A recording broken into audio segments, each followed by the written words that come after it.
Hi friends, இது Sandhya healthy cooking channel. இன்றைக்கி இந்த வீடியோவில் பலாப்பழத்தை வச்சு ஒரு ரெசிபி பண்ண போகிறேன். நம்ம நார்மலாக எப்போவுமே பலாப்பழத்தை அப்படியே சாப்பிடுவோம். அப்படி இல்லாமல் இன்றைக்கி கொஞ்சம் வித்தியாசமாக பண்ணலான்னு நான் இந்த பலாச்சொலைகளை எடுத்து வச்சுருக்கேன். இதில் 20லேருந்து 25 வரைக்கும் பலாச்சொலை இருக்குது. இப்போ இந்த பலாச்சொலைகளை உள்ளே இருக்க கொட்டை எல்லாத்தையுமே நம்ம தனித்தனியாக பிச்சு எடுத்துட்டு இதை சின்ன சின்ன துண்டுகளாக்கி வச்சிடலாம். அதுக்கப்புறமா நம்ம நார்மலாக வீட்டில் இருக்கக்கூடிய ரேஷன் பச்சரிசி தான் நான் இன்றைக்கி எடுத்துக்கிட போகிறேன். இந்த ரேஷன் பச்சரிசி நான் ஒரு கப் அளவுக்கு எடுத்திருக்கேன். இது நல்லா சுத்தம் பண்ணிவிட்டு கல் மண் எதுவுமே இல்லாத அளவுக்கு க்ளீன் பண்ணி எடுத்துட்டு ஒரு 3.5 மணி நேரத்துலேருந்து 4 மணி நேரம் வரைக்கும் ஊற வச்சு எடுத்து வச்சிடலாம். இப்போ 2-3 நேரம் நல்லா தண்ணியில் கழுவிட்டு அதுக்கப்புறமா நான் ஊற வச்சு எடுத்து வச்சுருக்கேன். அரிசி நல்லா ஊறி வந்திருக்கு. இந்த பலாச்சொலைகளையும் நல்லா சின்ன சின்ன துண்டுகளாக எடுத்து வச்சுருக்கேன். இப்போ இந்த கட் பண்ணி வச்சுருக்க பலாச்சொலைகளும் ஊற வச்சு எடுத்து வச்சுருக்கோம் பாருங்கள், அந்த அரிசி இந்த ரெண்டையும் சேர்த்து மிக்ஸி ஜாரில் சேர்த்துட்டு நல்லா நைஸாக அரைச்சி எடுத்துக்கிட போகிறேன். இது கூடலாம் தண்ணி எதுவுமே சேர்க்கலைங்க. அந்த ஊற வச்சுருந்த அரிசியில் இருக்க ஈரமும் அந்த பழத்தில் உள்ள ஈரமும் ரெண்டையுமே சேர்த்து நம்ம நைஸாக அரைக்கும் போது நல்லா வெண்ணெய் மாதிரி வந்துடும். பாருங்கள் இது எப்படி இருக்குதுன்னு. அப்படி நல்லா நைஸாக அரைச்சி எடுத்துக்கிடலாம். இப்போ இதை ஒரு பாத்திரத்துக்கு மாற்றி எடுத்து வச்சுருவோம். இது ஒரு பக்கம் இருக்கட்டும். நான் ஒரு தேங்காய் நல்லா பொடியை துருவி எடுத்து வச்சுருக்கேன். இந்த தேங்காய் கூடால அரை கப் அளவுக்கு நாட்டு சர்க்கரை சேர்த்துருக்கேன். உங்கள் வீட்டில் சீனி தான் இருக்குது அப்படின்னாலும் சீனி சேர்த்துக்கிடுங்க. ஒவ்வொருத்தரோட டேஸ்ட்டை பொறுத்தது தான். நான் இன்றைக்கி நாட்டு சர்க்கரை சேர்த்துருக்கேன். இது ரெண்டையும் நல்லா மிக்ஸ் பண்ணி எடுத்து வச்சிடலாம்.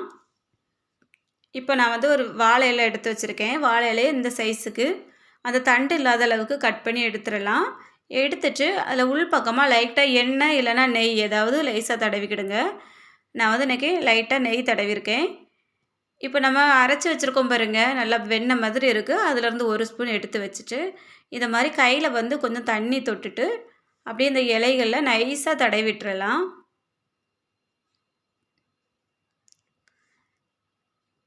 உங்களால் ஸ்பூனால் தடவ முடிஞ்சாலும் தடவிக்கிடுங்க. நான் அன்றைக்கி கையால் தான் அந்த மாவை அப்படியே தடவி விட்டுருக்கேன். இப்போ அதுக்கு நடுவில் நம்ம மிக்ஸ் பண்ணி வச்சுருந்தோம் பாருங்கள், அந்த தேங்காயும் சர்க்கரையும் சேர்த்து அதை இந்த மாதிரி தூவி வச்சிடலாம். ஒரு ஸ்பூன் அளவுக்கு வச்சாலே போதும். இப்போ நான் நல்லா அதை பரப்பி விட்டுட்டேன். இதை அப்படியே க்ளோஸ் பண்ணி மூடிடலாம். ரொம்ப ஈஸியான வேலை தாங்க. நான் சாப்பிட்றதுக்கு ரொம்ப நல்லா இருந்தது. இனி அடுத்த இலையிலையும் அதே போல் லேசாக நெய் தடவிட்டு அதை எடுத்து வச்சுருக்க மாவை நல்லா அப்படி பரப்பி விட்டுறலாம். இதே போல் ஒன்றொன்னா நம்ம இலைகளில் மாவு வச்சு தேய்ச்சி ரெடி பண்ணி எடுத்து வச்சிடலாம். இதை நம்ம இன்றைக்கி இட்லி பாத்திரத்தில் தான் வச்சு அவிக்க போகிறோம். நான் இப்போ எல்லாமே ரெடி பண்ணி எடுத்து வச்சுட்டேன். எப்போவுமே நம்ம பலாப்பழத்தை அப்படியே சாப்பிட்றதுக்கு பதிலாக இந்த மாதிரி கொஞ்சம் வித்தியாசமாக செஞ்சு பார்த்தா ரொம்ப நல்லாயிருக்கும்.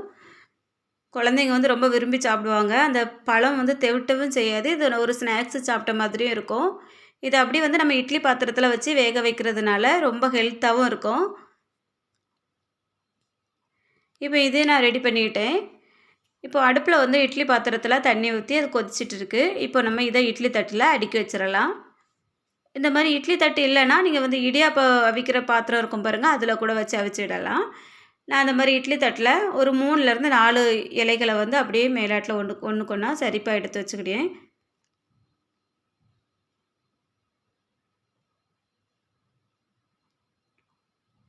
இப்போ அப்படியே இட்லி பாத்திரத்துக்குள்ளே வச்சு மூடி வச்சு அவிக்க வேண்டியது தான். ஒரு 20 நிமிஷம் 15லேருந்து 20 நிமிஷம் வேக வச்சா போதும். நல்லா சூப்பராக வெந்து வந்துடும். வெந்ததுக்கப்புறம் பார்த்திங்கன்னா அந்த இலைகளில் சுத்தமாக மாவு ஒட்டியிருக்கவே செய்யாது. அவ்வளோ அழகாக இருக்கும். உள்ளே பாருங்கள், நம்ம வச்ச தேங்காய் சர்க்கரை எல்லாமே பார்க்குறதுக்கு அவ்வளோ அழகாக இருக்குது. சாப்பிட்றதுக்கும் ரொம்ப டேஸ்ட்டாக இருந்து. வாழை இலையில் வச்சு ஆவியில் வேக வைக்கிறது ரொம்ப ரொம்ப ஹெல்த்தியானது.